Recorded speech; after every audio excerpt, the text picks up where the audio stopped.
It is part of normal operation for a high-efficiency top-load washer to pause during wash cycles.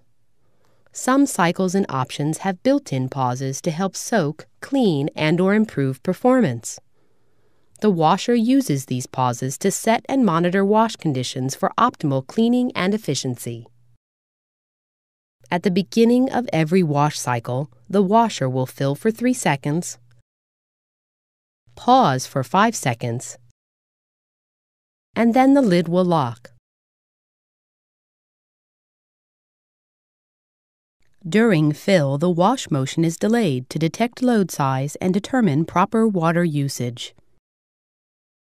The washer also pauses to dispense detergent, liquid chlorine bleach, fabric softener, and on some washers, laundry boosters. These laundry products are automatically diluted with water and added to the load at the appropriate stages of the wash cycle. Washers equipped with heaters pause the wash motion to increase or maintain wash water temperature. Pause times may vary depending on your incoming water temperature. Colder incoming water will take longer to heat for high-temperature wash cycles. The washer may also pause to correct an issue with the wash cycle, such as an out-of-balance load or excessive suds.